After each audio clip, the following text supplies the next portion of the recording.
Good morning students. Today we are reading 8th class English subject. First lesson अपना हो गया है। First lesson के बाद में आती है first poem, poem number 1। First lesson complete हो गया है।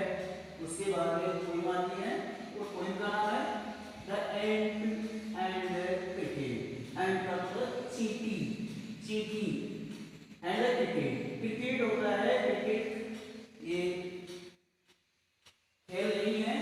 क्रिकेट, क्रिकेट का अर्थ है झिंगर, जो घरों के अंदर दीवारों पर चलते हैं, झिंगर। कॉकरोच के समान किसी कॉकरोच बोलते हैं। क्रिकेट का मतलब झिंगर, वो क्रिकेट वो खेलने वाला भी होता है, लेकिन यहाँ पर इसका हो जाएगा झिंगर, कॉकरोच। ठीक है, इंडियन चींटी यानी चींटी और झिंगर की बात चल रही है। पढ़ते हैं।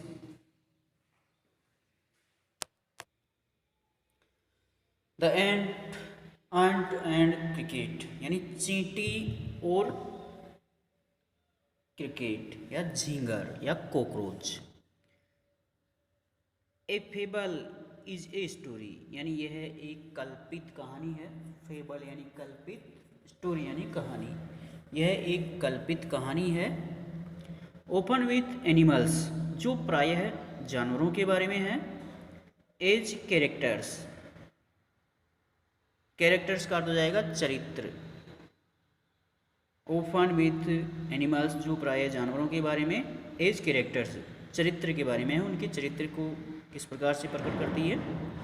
दैट कन्वेज ए मोरल जो एक नैतिक संदेश देती है, यानी यह कविता हमें एक नैतिक संदेश देती है। कन्वेज यानी देती है, ए मोरल एक नैतिक संदेश, यानी जो हमें एक नैतिक संदेश देती है। This poem about an ant and A cricket यानी यह कविता एक चींटी और एक क्रिकेट के बारे में है। Contains an idea of far reaching significance जो हमें एक दूर दराज महत्व के विचार को प्रकट करती है, यानी जो हमें an idea of far reaching significance दूर दराज महत्व के विचार को प्रकट करती है। Which is as true of a four legged cricket यानी जो एक चार पैरों वाले क्रिकेट के रूप में सच है। Age of a two legged one यानी चार पैरों वाले क्रिकेट के रूप में जो सच है, जो एक दो पैरों वाले के रूप में है। श्योरली निश्चित रूप से ही, you have seen a cricket निश्चित रूप से ही आपने एक क्रिकेट को देखा होगा। दैट हैज़ टू लेग्स जिसकी दो टांगे हैं, यानी शुरू के अंदर ये है चार पैरों का था और फिर इसकी दो टांगे होती है।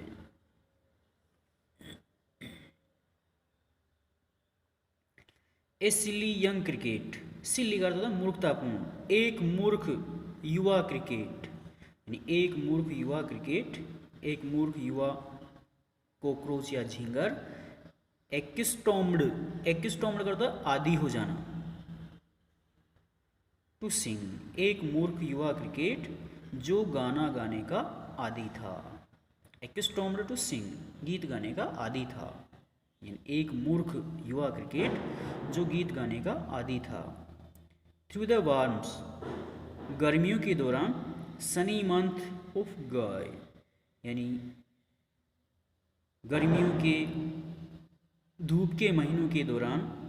समर एंड स्प्रिंग गर्मियों में और बसंत ऋतु के महीनों में। बिगेन टू कंप्लेन, कंप्लेन का अर्थ होता है शिकायत करना। When he found that at home his cupboard was empty and winter was कम यानी एक मूर्ख युवा क्रिकेट जो गीत गाने का आदी था। Through the warms Sunny month of guy summer and spring गर्मियों के दौरान और गर्मियों और बसंत ऋतु के धूप के महीनों के दौरान। When he found that at home जब उसने पाया कि घर पर। व्हेन ही फाउंड, जब उसने देखा, दैट एट होम, कि घर पर, हिज कपबर्ड वॉज एम्प्टी, घर पर हिज कपबर्ड, कपबर्ड का अर्थ हो जाएगा अलमारी, हिज कपबर्ड वॉज एम्प्टी, जब उसने पाया कि घर पर उसकी अलमारी खाली थी, यानी उसकी जो जहाँ पर वह रहता था वह अलमारी खाली थी। एंड विंटर वाज कम, और सर्दियों का मौसम आने वाला था, सर्दियाँ आने वाली थी। Not a crumb to be found, इसलिए उससे सहन नहीं हुआ, क्रम्ब इसलिए वह सहन नहीं कर पाया। बिगेन टू कंप्लेन, और इसी कारण से बिगेन टू कंप्लेन, बिगेन यानी शुरू कर दिया, टू कंप्लेन यानी शिकायतें करना, और इसी कारण से वह शिकायतें करना शुरू कर दिया। यानी एक मूर्ख युवा क्रिकेट जो गाना गाने का आदी था, और गर्मियों के दौरान अर्थात गर्मियों और बसंत ऋतु के धूप के महीनों में जब उसने देखा कि घर पर उसकी अलमारी खाली थी और सर्दियों का मौसम आने वाला था, not a crumb to be found, यह बात वह सहन नहीं कर पाया, इसलिए बिगेन टू कंप्लेन, इसलिए उसने शिकायतें करना शुरू कर दी। On the snow covered ground, यानी बर्फ़ से ढके हुए मैदान हैं। On the snow covered ground यानी मैदान बर्फ़ से ढके हुए हैं। Not a flower could be see, और उससे मैदान पर एक भी फूल दिखाई नहीं देता है, यानी मैदान पर एक भी फूल नहीं देख सकता है। Not a leaf on a tree, पेड़ों पर एक भी पत्ता उसे नज़र नहीं आता है, पेड़ों पर एक भी पत्ता उसे नज़र नहीं आता है।